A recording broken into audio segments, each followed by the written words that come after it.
যিকোনো কম্পিটিটিভ এক্সামৰ যেতিয়া কথা কওঁ তাত ইম্পৰ্টেণ্ট চিলেবাছৰ ভিতৰতে আমাৰ হিষ্ট্ৰী পৰে আৰু যিহেতু অসম চৰকাৰৰ এক্সাম হয় হিষ্ট্ৰীৰ পৰা আমাৰ দুটা ভাগ আহে যে অসম হিষ্ট্ৰী আৰু ইণ্ডিয়ান হিষ্ট্ৰী তাৰো ভিতৰত যদি আমি ইণ্ডিয়ান হিষ্ট্ৰীৰ কথা কওঁ ইণ্ডিয়ান হিষ্ট্ৰীৰ পৰা আমি যেতিয়া প্ৰিভিয়াছ ইয়াৰ কুৱেশ্যন এনালাইজ কৰোঁ তাত দেখা যায় যে মডাৰ্ণ ইণ্ডিয়ান হিষ্ট্ৰীখিনি আৰু এনচিয়েণ্ট হিষ্ট্ৰী এইখিনিৰ পৰা অলপ বেছিকৈ কুৱেশ্যন আহে সেইবাবে পোনপ্ৰথমে মই মডাৰ্ণ ইণ্ডিয়ান হিষ্ট্ৰীখিনি লৈছোঁ অলপ বেলেগ ধৰণে মই শিকাব চেষ্টা কৰিছোঁ কাৰণ ইয়াত মই কোনো পিপিটি বনোৱা নাই কাৰণ কণ্টেণ্ট হওক নোটছ হওক এইখিনিতো এভেইলেবল অলৰেডি আছে আমাৰ ইণ্টাৰনেটত হওক বা বুকছ হওক গোটেইখিনি আমাৰ অলৰেডি আছেই বাট মই যেতিয়া প্ৰিপাৰেশ্যন কৰিছিলোঁ তেতিয়া ইণ্ডিয়ান হিষ্ট্ৰীটো বহুত বেছি বৰিং পাইছিলোঁ তথাপি এই ভিডিঅ'ত মই এনেকুৱা চেষ্টা কৰিছোঁ যাতে অলপ মই নিজে লিখি যাই থাকোঁ অলপ মানে ষ্টৰী টাইপৰ হৈ যায় আৰু অলপ ইজি হয় আমাৰ পঢ়া শুনা কৰাত ইণ্ডিয়ান হিষ্ট্ৰীখিনি আশা ৰাখিছোঁ এনেকৈ মই মডাৰ্ণ ইণ্ডিয়ান হিষ্ট্ৰীখিনি গোটেই কাভাৰ কৰিম লগতে আপোনালোকৰ বাবে এই ভিডিঅ'জবোৰ অলপ হ'লেও সহায় হ'ব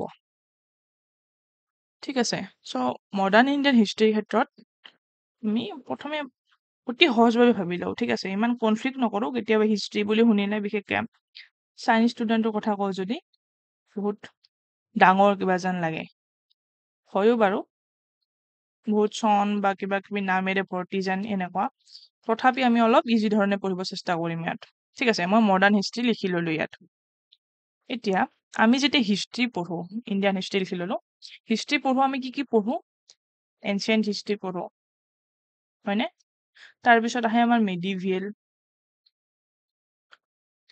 আমাৰ তাৰ নেক্সট হয় মডাৰ্ণ হিষ্ট্ৰী আৰু আমাৰ শেষত যদি আমি পঢ়িব যাওঁ সেইটো হৈছে পোষ্ট ইণ্ডিপেণ্ডেঞ্চ হিষ্ট্ৰী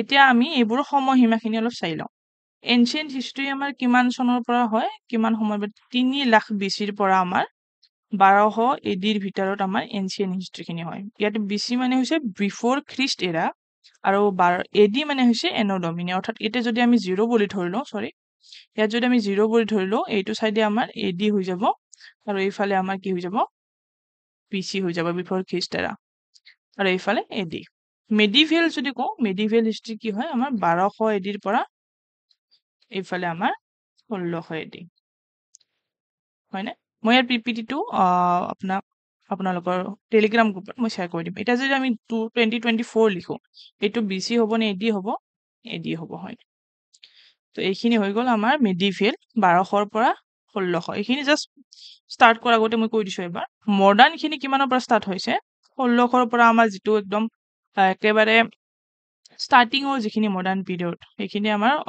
16th চেঞ্চুৰীৰ পৰা ষ্টাৰ্ট হয় 1600 AD-ৰ পৰা 1947 AD-লৈকে 1947-ত আমাৰ কি হৈ যায় মডাৰ্ণ ইণ্ডিয়ান হিষ্ট্ৰী শেষ হৈ যায় যিহেতু আমাৰ ইণ্ডিপেণ্ডেঞ্চ আমাৰ পোৱা যায় তাৰ পিছৰখিনি কি হ'ব পোষ্ট ইণ্ডিপেণ্ডেঞ্চৰ পিছৰখিনি 1947-ৰ পৰা যিমান প্ৰেজেণ্টলৈকে হৈ আছে সেইখিনি আমাৰ বা অনৱাৰ্ডছ সেইখিনি হৈছে পোষ্ট ইণ্ডিপেণ্ডেঞ্চ এইখিনি জাষ্ট এটা ইন্ট্ৰডাকশ্যন ঠিক আছে ইয়াৰ ভিতৰত আমি গম পাইছোঁ আমি কি পঢ়িব গৈ আছোঁ আমি এই মডাৰ্ণ পাৰ্টটো পঢ়িব গৈ আছোঁ এতিয়া মডাৰ্ণ বুলি ক'লে আমি কি গম পাওঁ যে মডাৰ্ণ ইণ্ডিয়ান হিষ্ট্ৰী 1947-ত শেষ হয় অৰ্থাৎ ইণ্ডিপেণ্ডেঞ্চত শেষ হয় মডাৰ্ণ ভিতৰত আমি যদি পঢ়িব যাওঁ এটাতো আমি গমেই পাওঁ যে আমাৰ ইণ্ডিয়ান মানুহখিনি যিখিনি ষ্ট্ৰাগল আছিল ইণ্ডিপেণ্ডেঞ্চ পোৱাৰ কাৰণে যিমানখিনি কষ্ট কৰিছিল যিমানখিনি যুদ্ধ কৰিছিল সেই গোটেইখিনি আমি মডাৰ্ণ ইণ্ডিয়ান হিষ্ট্ৰীত পঢ়িব লাগিব যিহেতু ইয়াত দেশ স্বাধীন হ'ব ইণ্ডিয়ান ষ্ট্ৰাগল কিহৰ কাৰণে ষ্ট্ৰাগল কৰিছিলে ইণ্ডিপেণ্ডেঞ্চৰ কাৰণে হয়নে ইণ্ডিপেণ্ডেঞ্চৰ কাৰণে ইণ্ডিয়ান ষ্ট্ৰাগল ফৰ ইণ্ডিপেণ্ডেঞ্চখিনি আমি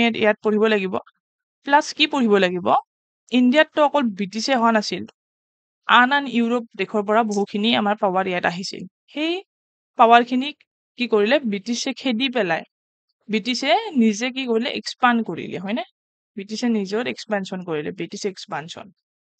ব্ৰিটিছৰ যেতিয়া উত্থান হ'ল কেনেকৈ তেওঁলোকে ফেক্টৰীৰ পৰা কেনেকৈ ৰুল কৰিব ল'লে সেইবোৰ আৰু ব্ৰিটিছে তেতিয়া কি কৰিলে এইখিনি গম পাইছোঁ যে ব্ৰিটিছে অকল নিজে অহা নাছিল তেওঁলোকে আদাৰ ইউৰোপিয়ান পাৱাৰ্ছবিলাকক কি কৰিছিলে আমাৰ ইণ্ডিয়াৰ পৰা এলিমিনেট কৰিছিলে আৰু সেই নিজৰ এক্সপানশ্যন কৰিছিলে তো ব্ৰিটিছ এক্সপানশ্যনলৈকে অহাৰ আগতে আমি বেলেগ ইউৰোপিয়ান পাৱাৰবোৰ যিবিলাক আছিল তেওঁলোক কিনো আছিল আৰু সেইবোৰক ব্ৰিটিছে কেনেকৈনো খেদি দিলে সেইখিনি আমি গোটেই ইয়াত আগতে পঢ়ি ল'ম ঠিক আছে চ' ইমানখিনিলৈকে কি গম পালোঁ যে আমাৰ 4টা ভাগ আছে এনচিয়েণ্ট মেডিভেল মডাৰ্ণ আৰু পোষ্ট ইণ্ডিপেণ্ডেঞ্চ এতিয়া আমি হিষ্ট্ৰী পঢ়িব লওঁ তাৰ ভিতৰত আমি আজি মডাৰ্ণ ইণ্ডিয়ানখিনি পঢ়িম মডাৰ্ণ ইণ্ডিয়ান যদি পঢ়িব লওঁ তাত আমি দুটা ভাগ পঢ়িব লাগে এটা হৈছে ইণ্ডিয়াই কেনেকৈ ষ্ট্ৰাগল কৰিলে ইণ্ডিপেণ্ডেঞ্চৰ কাৰণে আৰু এটা হৈছে ব্ৰিটিছে কেনেকৈনো ইমান উত্থান হৈছিল আৰু ব্ৰিটিছৰ যেতিয়া উত্থানৰ কথা পঢ়িব যাওঁ তেতিয়া আমি কি পঢ়িব লাগিব যে অকল ব্ৰিটিছে আমাৰ ইণ্ডিয়াত নাছিলে, বেলেগ বেলেগ ইউৰোপিয়ান পাৱাৰো আমাৰ ইণ্ডিয়াত আছিল।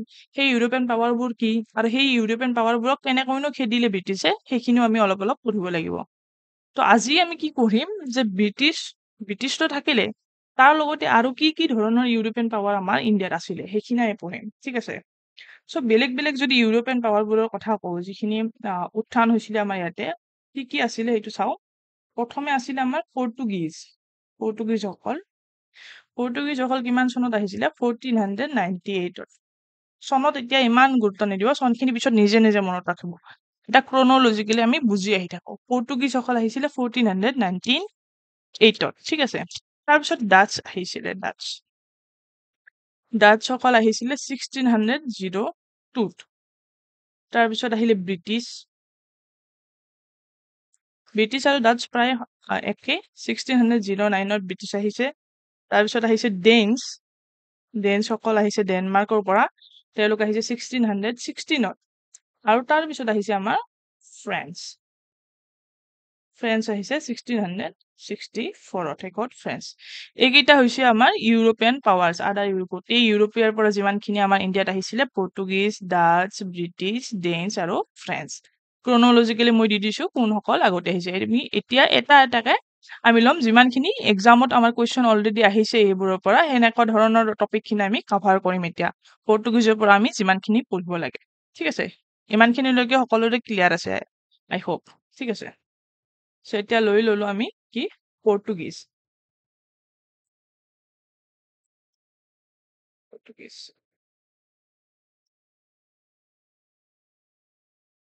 বুকছতো বহুখিনি পাব। এতিয়া মই বুকছৰ নিচিনা গোটেইখিনি কাভাৰ নকৰো, যিহেতু এক্সাম পইণ্ট অফ ভিউৰ পৰা গোটেইখিনি ইম্পৰ্টেণ্ট নহয়। এক্সাম পইণ্ট অফ ভিউ মানে ADRE নিচিনা এক্সামবোৰৰ কথা কৈছো, যিবোৰত আমাৰ ইমান বহলাই কোনো মেইনছৰ নিচিনা এনচাৰ লিখিব লগা নাথাকে, ঠিক আছে। তো লিমিটেড পঢ়িম, বাট তেনেকুৱা কোনো ইম্পৰ্টেণ্ট কনচেপ্ট যাতে আমি এৰি নিদিওঁ সেইটো আমি ধ্যান ৰাখিম, যিবোৰ এক্সামত আহিব পাৰে, ঠিক আছে। এতিয়া এই প্ৰথম পৰ্তুগীজৰ কথা যেতিয়া পঢ়িবলৈ লওঁ, এটা কথা মই আপোনালোকক জাষ্ট ষ্টৰি হিচাপে কৈ দিছো যে ইউৰোপত তেতিয়া কি হৈছিলে, ইউৰোপ ধৰি লওঁ, ইউৰোপত তেতিয়া অলপ কনফ্লিক্ট চলি আছিলে, ঠিক আছে। আৰু দুটা ভাগত এনেকৈ ভাগ হৈছিলে। এইফালে কি হয়, ইষ্টৰ ফালে ইষ্টাৰ্ণ ৰোমান এম্পায়াৰ আৰু এইফালে হৈছে ৱেষ্টাৰ্ণ ৰোমান এম্পায়াৰ। আৰু ইষ্টাৰ্ণ চাইডত, এই পূবৰ চাইডত কি হৈছিলে, তাত মানে আৰব ট্ৰেডৰ বেছি ডমিনেন্স আছিলে, আৰবসকলৰ বেছি ডমিনেন্স আছিলে, তেওঁলোকে ট্ৰেড কৰিছিলে। তো এই ৱেষ্টাৰ্ণ চাইডৰ মানুহখিনি কি কৰিছিলে, তেওঁলোকে এইফালে লেণ্ডেৰে মানে পাৰ হৈ এইফালে ট্ৰেড কৰিব যাব দিয়া নাছিলে, ঠিক আছে। কিন্তু ৱেষ্টাৰ্ণ চাইডৰ মানুহখিনিয়ে ট্ৰেডিঙৰ কাৰণে লেণ্ড ইউজ কৰিব পৰা নাছিলে।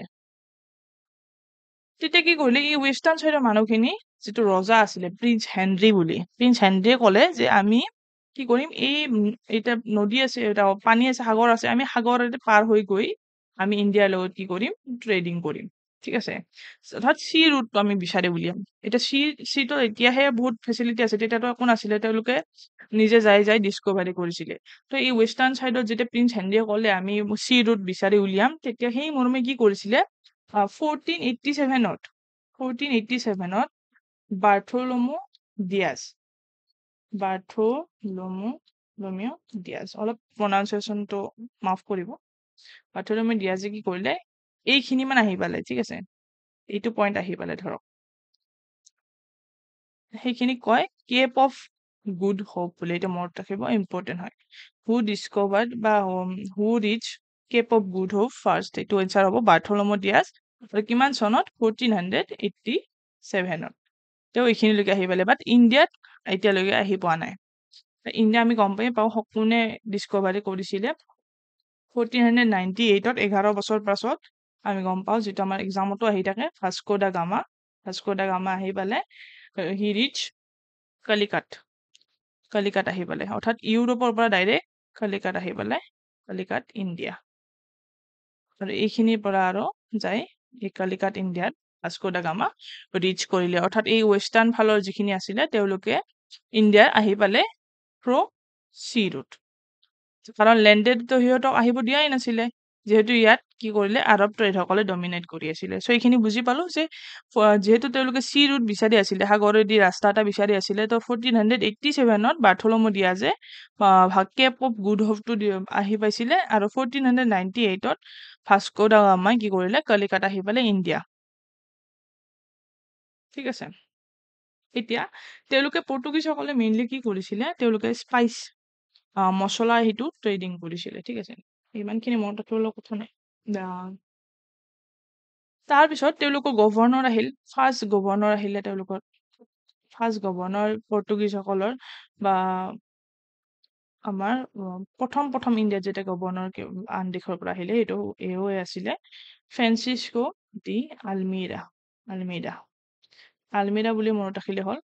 চনটো দি দিওঁ, বাট কনফ্লিক্ট হ'ব পাৰে। 1505ৰ পৰা 9লৈকে আছিলে। এই প্ৰথম গভৰ্ণৰ হৈছে ফ্ৰেন্সিস্কো ডি আলমিৰা। আৰু আলমিৰা যেতিয়া আহিলে, আলমিৰা কি কৰিলে, গভৰ্ণৰ অৰ্থাৎ তেওঁলোকৰ মানুহ আমাৰ যেতিয়া ইয়াত থাকিব, তেতিয়া সেইখিনি সময়ততো মেইনলি ফেক্টৰী চলৰ হেৰিৰে আহিছিলে। ত' ফেক্টৰীৰ যিটো হেড বুলি কওক বা তাৰ এইটো যেতিয়া চোৱা চিতা কৰিব, সেইটো গভৰ্ণৰ বুলি কয়। ফ্ৰেন্সিস্কো ডি আলমিৰা আহিলে 1505ৰ পৰা 09ৰ ভিতৰত। তেওঁ আহিয়ে এটা কিয় তেওঁৰ নামটো পোৱা গ'ল, ব্লু ৱাটাৰ পলিচি তেওঁ আনিলে। হু ডিস্কভাৰ্ড বা কোনে আনিছিলে ব্লু ৱাটাৰ পলিচি আমাৰ ইণ্ডিয়াত, প্ৰথম সুধিব পাৰে, সেইটো হৈছে আলমিৰা। ব্লু ৱাটাৰ পলিচি মানে কি, এইখিনি যিহেতু চি ৰুট হয় নে, আন বেলেগ বেলেগ ঠাইৰ পৰা যেতিয়া ইণ্ডিয়াত ট্ৰেডিং কৰিব আহিব কোনোবাই, কিবা বিজনেছ কৰিব আহিব, তেতিয়া কি কৰিলে, এই আলমিৰাই কি কৰিলে ব্লু ৱাটাৰ পলিচি লগালে। অৰ্থাৎ এইখিনি যেতিয়া পাব, এই আলমিৰাসকলক বেলেগ সকলে কি কৰিব লাগিব, পইচা এটা দিব লাগিব। সেই পইচাৰ সলনি আৰু আলমিৰাই কি কৰিব, পাছ এখন দিব, তেতিয়াহে ইয়াত এণ্টাৰ কৰিব পাৰিব। এতিয়া ভাবক, ৱেষ্টাৰ্ণ কোড ইউৰোপিয়ানৰ পৰা আহি আমাৰ ইণ্ডিয়াত তেওঁলোকে কি কৰিছে, পাছৰ কাৰণে পইচা লৈ আছে। ঠিক আছে, এনেকুৱা ধৰণৰ তাত চলিছিলে। ফাৰ্ষ্ট গভৰ্ণমেণ্ট কি পালো আমি, ফ্ৰেন্সিস্কো ডি আলমিৰা 1505ৰ পৰা 9লৈকে তেওঁ আনিছিলে ব্লু ৱাটাৰ পলিচি, যিটোক আমি কাৰ্টাৰ চিষ্টেম বুলি কওঁ, য'ত টেক্স দিব লাগিছিলে বেলেগসকলে। ঠিক আছে, ছেকেণ্ড গভৰ্ণমেণ্ট আহিলে, ছেকেণ্ড গভৰ্ণৰ আহিলে তোমাৰ আলবিকিউৰো।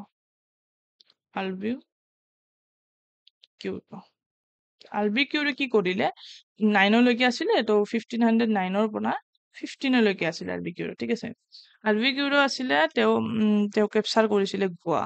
এইকাৰণে ইম্পৰ্টেণ্ট হয়, কাৰণ গোৱা আৰু দামানেণ্ডিও, পৰ্তুগীজটো ডিক্লাইন হৈ গ'ল, বাট গোৱা আৰু দামানেণ্ডিও একেবাৰে শেষলৈকে থাকিলে। আফটাৰ ইণ্ডিপেণ্ডেঞ্চ 1961ত আই গেছ এইটো আমাৰ কি হৈ গ'ল, ইণ্ডিপেণ্ডেণ্ট হৈছিলে, তেওঁলোক কমপ্লিটলি নোহোৱা হৈছিলে। বাট ইণ্ডিপেণ্ডেঞ্চৰ পিছলৈকেও যিখন থাকে সেইটো গোৱা আৰু দামানেণ্ডিওৱে হয়, সেইখন আমাৰ কাৰণে ইম্পৰ্টেণ্ট হয়। আৰু সেই গোৱাখন কেপচাৰ কোনে কৰিছিলে, পৰ্তুগীজৰ ছেকেণ্ড গভৰ্ণৰ যিটো আছিলে আলবিকিউৰো বুলি, তেওঁ কেপচাৰ কৰিছিলে গোৱা। কিমানত, নট হৈছিলে 1509ত হৈছিলে, 1510ত গোৱা কেপচাৰ কৰিছিলে। তাৰ নেক্সট থাৰ্ড গভৰ্ণৰ আহিল, থাৰ্ড গভৰ্ণৰজনৰ নাম আছিল নিনোদা কানহা। নিনোদা কানহা আহিছিলে 1529ৰ পৰা 38ৰ ভিতৰত। ঠিক আছে, তো নিনোদা কানহাই কি কৰিছিলে, প্ৰথমে এওঁলোকৰ যিটো সেই আছিলে, ফেক্টৰীৰ যিটো মেইন হেডকোৱাৰ্টাৰ আছিলে, সেইটো আছিলে কোচিত। সেই কোচিৰ পৰা কেপিটেলটো গোৱালৈকে লৈ গ'ল 1530ত। কেপিটেল ট্ৰান্সফাৰ কৰিলে গোৱালৈকে, প্লাছ ডিউ এণ্ড বেচিনটো কেপচাৰ কৰিলে ইন 1534ত। 4 বছৰ পিছত আৰু ডিউও কেপচাৰ কৰিলে নিনোদা কানহাই।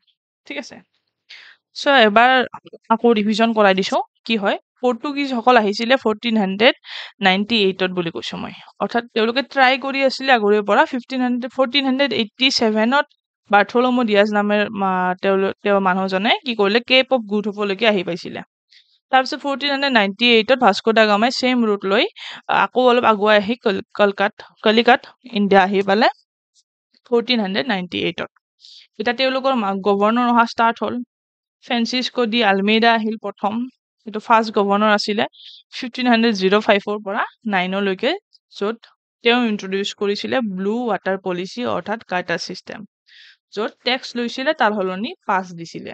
ছেকেণ্ড গভৰ্ণৰ আহিল আলবিকিউৰো 1509 পৰা 1515 লৈকে he captured Goa in 1510 third governor আহিলে নিনোদা কানহা 1529 পৰা 38 লৈকে ইমান চনবোৰ মনত ৰাখিব নালাগে জাষ্ট ক্ৰনলজিটো যাতে বুজি পায় সেইকাৰণে চনখিনি ইনক্লুড কৰিছো বাট কুৱেশ্যন কি আহিব পাৰে who introduce blue water policy Almeida মনত ৰাখিব পৰ্তুগীজৰ টাইমত হৈছে হু কেপচাৰ গোৱা ফাৰ্ষ্ট 1510ত আলভিকিউৰো গোৱা আৰু ডিউ গোৱালৈকে কেপিটেল ট্ৰান্সফাৰ কোনে কৰিছিলে প্ৰথম সেইটো হৈছে নিনোদা কানহা আৰু ডিউ কোনে কেপচাৰ কৰিছিলে সেইটো হ'ব নিনোদা কানহা এইখিনি আছিলে আমাৰ পৰ্তুগীজৰ পৰা পঢ়িবলগীয়া খুব বেছি 3-4টা কথা আমি মনত ৰাখিব লাগে তাৰ ওপৰত নালাগে বাট যেতিয়া বুকত পঢ়িব যাওঁ এটা ঢেৰ এটা পেৰাগ্ৰাফ যেতিয়া পঢ়ো তেতিয়া মূৰত বহুত এক্টিভ হৈ যায় হয় না চ' সেইকাৰণে অলপমান ইজি কৰিব ট্ৰাই কৰিছো নাজানো ইজি হৈছে নে কনফ্লিক্টিভ হৈ গৈছে ষ্টিল বাৰু এতিয়া পৰ্তুগীজখিনি এইখিনিয়ে পঢ়লো ইমানখিনি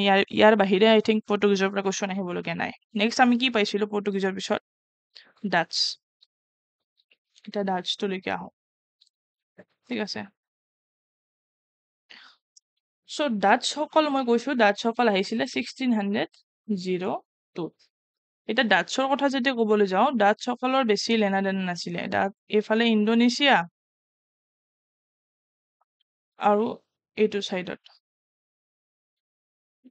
ইণ্ডিয়া তেওঁলোকৰ যিটো ট্ৰেড ষ্টেচন আছিলে অৰ্থাৎ কেপিটেল আছিলে বা ফেক্টৰী য'ত আছিলে সেইটো মাচুলিপট্টনমত আছিলে চ' তেওঁলোকে এনেকুৱা ট্ৰেড কৰিছিলে ডিষ্ট্ৰিবিউটৰী ট্ৰেড বুলি কোৱা হয় ৰিডিষ্ট্ৰিবিউটিভ ট্ৰেড বুলি কোৱা হয় অৰ্থাৎ ইণ্ডিয়াৰ পৰা লৈ কিবা কিনি লৈ যাই পেলাই ইণ্ডোনেছিয়াত বিকি দিয়ে আৰু ইণ্ডোনেছিয়াৰ পৰা কিনি আনি ইণ্ডিয়াত বিকে তেওঁলোকৰ কি এটা কথা আছিলে যে এই যে ৰিডিষ্ট্ৰিবিউটিভ ট্ৰেড কৰি আছে তাত তেওঁলোকে এটা ট্ৰাই কৰিছিলে যে তাত মনোপলি মেইনটেইন কৰিব ট্ৰাই কৰিছিলে অৰ্থাৎ এইখিনিত যাতে আৰু বেলেগে মানে ট্ৰেডিং কৰিব নাহে এইটো যিহেতু তেওঁলোকৰ বিজনেছ কৰি আছে এই বিজনেছটোত যাতে বেলেগ কোনো আৰু নামি নাহে তাৰ বাবে তেওঁলোকে অলপমান মনোপলি সেইটো মেইনটেইন কৰিব ট্ৰাই কৰিছিলে ঠিক আছে বেলেগ লেনা দেনা নাই ডাটছসকল অকল বিজনেছৰ নামত আহিছিলে মাচুলিপট্টনমত মই কৈছো ফেক্টৰী আছিলে তেওঁলোকৰ আৰু তেওঁলোকৰ এই মনোপলিৰ যিটো মেণ্টেলিটি আছিলে তাৰ বাবে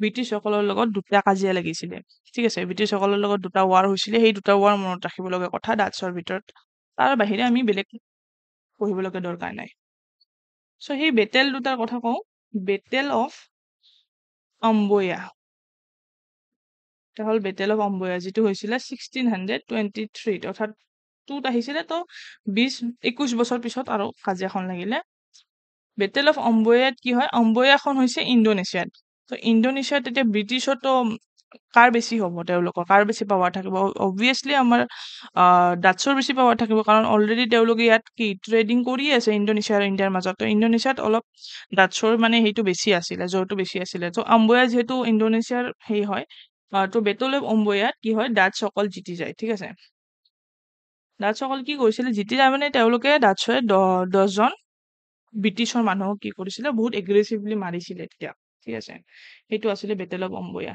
নেক্সট বেটেল আছিলে বেটেল অফ বিডেৰা মানে একেবাৰে বাই বাই কৰি দিলে ডাটছসকলক ডাটছসকল য'ত খতম হৈ যায় বহুত পিছত হয় এইখন আমি যেতিয়া পঢ়ি থাকিম সেইটো আকৌ আহিব নামটো ঠিক আছে এতিয়া মই কৈছো 1759 এতিয়া আমি 1623হে আছো 1759 কৈ থৈছো কাৰণ ডাটছৰ আৰু ব্ৰিটিছৰ যিহেতু ৱাৰ হয় এই দুয়োখন সেইকাৰণে একেলগে কৈ থৈছো তথাপি যেতিয়া পঢ়ি গৈ থাকিম তেতিয়া আৰু বেটেল অফ বিডেৰাখন আহি যাব 1759 চন যেতিয়া আমি পাই যাম ইয়াত কি হৈ গ'ল ব্ৰিটিছসকল জিকি গ'ল আৰু ডাটছ একেবাৰে খতম হৈ গ'ল ঠিক আছে চ' এই দুয়োটা কথা আছিলে ডাটছৰ পৰা মনত ৰাখিবলগীয়া বেটেল অফ অম্বয়া কাৰ মাজত হৈছিলে ব্ৰিটিছ আৰু ডাটছৰ মাজত হৈছিলে য'ত ডাটছ জিকিছিলে ইণ্ডোনেছিয়াত যিহেতু আছে অম্বয়া বেটেল অফ বিডেৰা আছিলে 1759ত য'ত ব্ৰিটিছ জিকি গৈছিল আৰু ডাটছসকল তেতিয়া একেবাৰে ডিক্লাইন হৈ গৈছিলে আৰু তেওঁলোকে কি কৰিলে মেইন ইণ্ডিয়াৰ পৰা গুচি গ'ল আৰু যিহেতু তেওঁলোকৰ ফ'কাছ আৰু কনচেনট্ৰেশ্যন কি আছিলে ট্ৰেডিং আছিলে আৰু তেওঁলোকে ইণ্ডোনেছিয়াত কণ্টিনিউ কৰিলে সেই ট্ৰেডিংটো ইণ্ডিয়াৰ পৰা গুচি গ'ল ঠিক আছে এইখিনি আছিলে ডাটছৰ ওপৰত নেক্সট আহিছো আমি এতিয়া ইম্পৰ্টেণ্ট যিটো আমাৰ মেইন ব্ৰিটিছনো কেতিয়া আহিলে কি আহিলে আজি ভিডিঅ'টো কমপ্লিট ইন্ট্ৰডাক্টৰী টাইপৰ বাট ইম্পৰ্টেণ্ট বহুত ফেক্টছ ইয়াত সোমাই আছে চ' আমি ব্ৰিটিছ গম পালো 1609ত আমাৰ ক'ত আহিছিলে ইণ্ডিয়া আহি পাইছিলে বাট ব্ৰিটিছৰ ফৰ্মেশ্যন কেতিয়া হৈছিলে 1600 ফৰ্মেশ্যন হৈছিলে 1600 ফৰ্মেশ্যন হৈছিলে অৰ্থাৎ ইষ্ট ইণ্ডিয়া কোম্পানী যিটো চাৰ্টাৰ ইছ্যু হৈছিলে অৰ্থাৎ মনোপলিৰ ক্ষেত্ৰত যে কোনে চাৰ্টাৰ ইছ্যু কৰিছিলে queen Elizabeth one queen Elizabeth ওৱানে এখন চাৰ্টাৰ দিছিলে যে এই ইষ্ট ইণ্ডিয়া কোম্পানীহে ট্ৰেডিং কৰিব পাৰিব গৈ বেলেগ আৰু কোম্পানী মানে তাত গৈ ট্ৰেড নকৰিব চ' সেই মনোপলিখন দিছিলে সেই চাৰ্টাৰখন দিছিলে 1600 চনতে দিছিলে কুইন এলিজাবেথ ওৱানে ত' 1600 চাৰ্টাৰ পাই গ'ল বাট 9 বছৰ পিছত 1609ত উইলিয়াম হকিংছ সকলে গমে পায় উইলিয়াম হকিংছ প্ৰথম ব্ৰিটিছৰ ফালৰ পৰা আমাৰ কি আহিলে ইণ্ডিয়াত আহিলে হয়নে 1609তে আহিছে তথাপি 3 বছৰমান তেতিয়া যেতিয়া ইণ্ডিয়াত আহিছে ইণ্ডিয়াৰ আমাৰ আছিলে জাহাংগীৰ আছিলে ঠিক আছে বাট জাহাংগীৰে তেওঁ মানে পাৰ্মিশ্যন দিয়া নাছিলে তেওঁ বহুত ৰিকুৱেষ্ট কৰি আছে যে আমাক পাৰ্মিশ্যন দিব লাগে ফেক্টৰীৰ কাৰণে পাৰ্মিশ্যন দিয়া নাই 3 বছৰমান উইলিয়াম হকিংছে কনভিন্স কৰিব ট্ৰাই কৰিলে জাহাংগীৰক তেনেকৈ 3 বছৰ পিছত 1612ত জাহাংগীৰে কি কৰিলে এখন ফৰমান ইছ্যু কৰিলে 1612ত হি ইছ্যুড এ ফৰমান মানে কি হ'ল পাৰ্মিশ্যন লেটাৰ বুলি ধৰি লওক পাৰ্মিশ্যন লেটাৰ এখন পাৰ্মিশ্যন লেটাৰ দিলে যে য়েছ ফেক্টৰী এটা বহাব পাৰে তাৰ ফেক্টৰী বহাৰ কাৰণে পাৰ্মিশ্যন পাই গ'ল যেহেতু 12ত পাৰ্মিশ্যন পালে সেইকাৰণে 2013 আহি গৈছে 1613ত কি কৰিলে চুৰতত ফাৰ্ষ্ট ফেক্টৰী বহাই দিলে একেবাৰে ৰেডি হৈ গ'ল আৰু কি ক'লো 1600ত কুইন এলিজাবেথ ওৱানে ইষ্ট ইণ্ডিয়া কোম্পানীক এখন হেৰি দিলে চাৰ্টাৰ ইছ্যু কৰিলে চাৰ্টাৰ ইছ্যু কৰিলে মানে এখন পাৰ্মিশ্যন দি দিলে এখন লেটাৰ দি দিলে যে য়েছ ইষ্ট ইণ্ডিয়া কোম্পানীহে ট্ৰেডিং কৰিব বেলেগ আৰু কোনো কোম্পানী তাত ট্ৰেডিং কৰিব নাযায় চ' সেইটো তেওঁলোকৰ মনোপলি হ'ল কুইন এলিজাবেথ ওৱানে দিছিলে সেই মৰ্মে 9 বছৰ পিছত 1609ত উইলিয়াম হকিংছ আহি গ'ল ইণ্ডিয়াত য'ত ইণ্ডিয়াত আমাৰ তেতিয়া আছিল জাহাংগীৰ ৰজা আৰু জাহাংগীৰে কি কৰিলে তেওঁলোকক আমাৰ পাৰ্মিশ্যন দিয়া নাছিলে বহুত ট্ৰাই কৰি আছিলে পাৰ্মিশ্যন দিয়া নাছিলে 3 বছৰমান পিছত 1612ত এখন ফাৰ্মান অৰ্থাৎ পাৰ্মিশ্যন লেটাৰ জাহাংগীৰে দি দিলে যে ফেক্টৰী কৰিব পাৰে আৰু সেই মৰ্মে 1 বছৰ পিছত 1613ত চুৰতত প্ৰথম ফেক্টৰী কৰিলে কুৱেশ্যন আহিব পাৰে ফেক্টৰী খোলাৰ পাৰ্মিশ্যন কোনে প্ৰথম দিছিলে জাহাংগীৰ দিছিলে কোন প্ৰথমে আহিছিলে উইলিয়াম হকিংছ আহিছিলে প্ৰথম ফেক্টৰী ব্ৰিটিছৰ ক'ত আছিলে চুৰতত আছিলে ঠিক আছে এতিয়া আমাৰ পঢ়িবলগীয়া আছে তাৰপিছত মেইন যে 3টা কথা আমাৰ অৰ্থাৎ তেওঁলোকৰ কি আছিলে 3খন প্ৰেচিডেন্সি টাউন আছিলে ব্ৰিটিছসকলৰ সেই প্ৰেচিডেন্সি টাউন 3খন আমি মনত ৰাখিব পাৰো এখন হৈছে বম্বে এখন হৈছে মাদ্ৰাছ আৰু এখন হৈছে কলকাতা এই 3খন তেওঁলোকৰ কি আছিলে প্ৰেচিডেন্সি টাউন আছিলে মেইন যিহঁতৰ য'ৰ পৰা তেওঁলোকে মেইন ফৰ্টিফাই কৰিছিলে বা তেনেকুৱা বেলেগ কাম মেইনলি য'ত হৈছিলে এই 3খন প্ৰেচিডেন্সি টাউন আছিলে বেলেগ ঠাইৰ পৰা পাইছিলে ইমানখিনি পঢ়িব লগা দৰকাৰ নাই এইখিনি ব্ৰিটিছৰ ইন্ট্ৰডাকশ্যন হিচাপে পঢ়িলে আমাৰ হৈ যাব নেক্সট আমাৰ ব্ৰিটিছৰ পিছত মই দিছিলোঁ কোন আহিছিলে ডেনছসকল আহিছিলে ডেনছসকল ইমান বেছি ইম্পৰ্টেণ্ট নহয় ডেনছৰ ক্ষেত্ৰত যদি আমি পঢ়িব লাগে ডেনছ আৰু ফ্ৰেঞ্চ ঠিক আছে ডেনছ আমাৰ ইমান ইম্পৰ্টেণ্ট নহয় তথাপিও মই কৈ দিছোঁ যে ডেনছসকল আহিছিলে মই গম পাওঁ 1616ত আহিছিলে আৰু তেওঁলোকৰ হেডকোৱাৰ্টাৰ ক'ত আছিলে শ্ৰীৰামপুৰ বেংগলত আছিলে হেডকোৱাৰ্টাৰ আছিলে শ্ৰীৰামপুৰত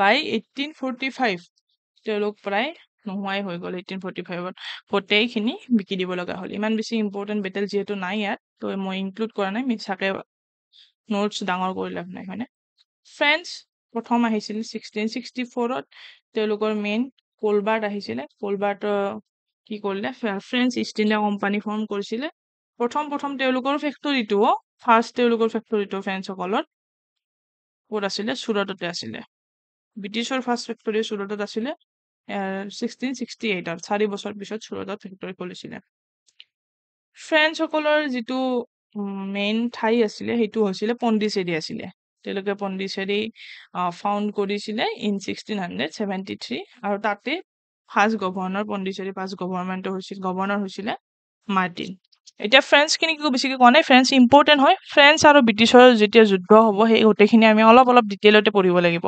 কাৰণ ফ্ৰেঞ্চে মেইন মানে ৰাইভেল আছিলে ব্ৰিটিছৰ। কোনোবা যদি তাক কৈ দিব পৰা আছিলে ফ্ৰেঞ্চে আছিলে। চ' ফ্ৰেঞ্চ আৰু ব্ৰিটিছৰ বেটেল আছে, ভালেখিনি ইম্পৰ্টেণ্ট, সেইখিনি আমি পঢ়িম। ফ্ৰেঞ্চৰ এটা কথাই মনত ৰাখিব এতিয়া যে ফ্ৰেঞ্চৰ যে মাৰ্টিন আছিলে প্ৰথম গভৰ্ণৰ আছিলে পণ্ডিচেৰীত, আৰু সি ফাউণ্ডেড পণ্ডিচেৰী ইন 1673। ঠিক আছে।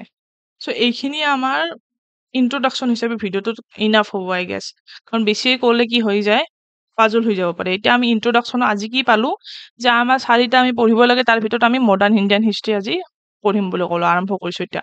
মডাৰ্ণ ইণ্ডিয়ান হিষ্ট্ৰীৰ ভিতৰত আমি যদি কওঁ আমাৰ ইণ্ডিয়া কেনেকৈ ষ্ট্ৰাগল কৰিছিল ইণ্ডিপেণ্ডেঞ্চ পোৱাৰ কাৰণে, প্লাছ ব্ৰিটিছেনো কেনেকৈ উত্থান কৰিছিল সেইখিনি পঢ়িব লাগিব। ব্ৰিটিছে উত্থান কৰাৰ আগতে আমাৰ ইণ্ডিয়াত আন বেলেগ বেলেগ পাৱাৰো আছিলে। সেই পাৱাৰখিনিৰ পৰা যিখিনি কুৱেশ্যন আহিব পাৰে সেনেকুৱা ধৰণৰ পাৱাৰৰ ওপৰত মই আজি ডিছকাছ কৰিছো।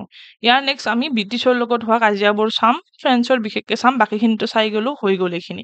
এতিয়া ফ্ৰেঞ্চৰ লগত ব্ৰিটিছৰ যি কাজিয়া হৈছিলে সেইখিনি অলপ পঢ়িম, তাৰপিছত ব্ৰিটিছৰে উত্থান আৰম্ভ হ'ব। এতিয়া পৰ্তুগীজ, ডাচ, ব্ৰিটিছ, ডেনছ আৰু ফ্ৰেঞ্চ। তাৰ ভিতৰত পৰ্তুগীজ চালো আমি, ডাচ চালো যিখিনি ইম্পৰ্টেণ্ট হয়, ব্ৰিটিছ চালো, ডেনছ আৰু ফ্ৰেঞ্চ চালো। এতিয়া নেক্সট ক্লাছত আমি কি কৰিম, নেক্সট ক্লাছত আমাৰ ফ্ৰেঞ্চ আৰু ব্ৰিটিছৰ যিখিনি কাজিয়া হ'ব সেইখিনি আমাৰ নেক্সট ক্লাছত হ'ব। এতিয়া নেক্সট ক্লাছটো মই অহাকালি দিবলৈ চেষ্টা কৰিম। এতিয়া আপোনালোকে এটা কমেণ্ট ডাউন কৰিব যে এনেকুৱা ধৰণৰ ভিডিঅ' বনালে কিবা হেল্প হ'বনে নাই সেইটো মোক জনাব। যদি হয় মই ভিডিঅ'বোৰ কণ্টিনিউ কৰি গৈ থাকিম, কাৰণ মই PPT বনোৱাৰ বহুত সময়ৰ বহুত নাটনি হৈছে, মই ভিডিঅ' দিবই পৰা নাই। ষ্টিল এনেকৈ দিব চেষ্টা কৰিছোঁ যাতে অলপ ইজিও হয় আৰু আপোনালোকৰ মোৰো অলপ ইজি হয়। কাৰণ টাইপ বাৰু কৰিব পাৰি, কপি পেষ্ট কৰিব পাৰি, ইণ্টাৰনেটত অলৰেডি এভেইলেবল আছে, বাট তেনেকুৱা ইমান ফ্ৰুটফুল নালাগে। বহুত আননেচেচাৰী বহুত কথা সোমাই থাকে যিখিনি এক্সাম পইণ্ট অফ ভিউ ফালৰ পৰা ইম্পৰ্টেণ্ট নহয়। চ' আই ট্ৰাইড দিছ ৱে, কেনেকুৱা হৈছে এইখিনি, এনেকুৱা ধৰণে পঢ়ালে কিবা ইফেক্টিভ হ'বনে নাই সেইখিনি জনাবচোন কমেণ্ট ডাউন কৰি, যদি কোনোবাই ক'ব বিচাৰে। বাকী বহুত দিন পৰীক্ষাৰো খবৰ নাই, আপোনালোকৰ প্ৰিপাৰেশ্যন কেনেকুৱা চলি আছে। আই হোপ সকলোৱে পঢ়া শুনা কৰি আছে, কাৰণ আমাৰ ঘপককৈ হয়তো এক্সামৰ যদি টাইম দি দিয়ে তেতিয়া আমাৰ বহুত সময় কম থাকিব, তেতিয়া আকৌ পঢ়িব টাইম নাথাকিব আকৌ। চ' এতিয়া আমি কমপ্লিট কৰি থোৱা ভাল, এক্সামটো যেতিয়া হয় আমি যাতে ৰেডি হৈ থাকিব পাৰোঁ। চ' ডেটছ অল ফৰ টুডে। ভালদৰে পঢ়া শুনা কৰি থাকক। I will share the PDF, okay, in the Telegram group.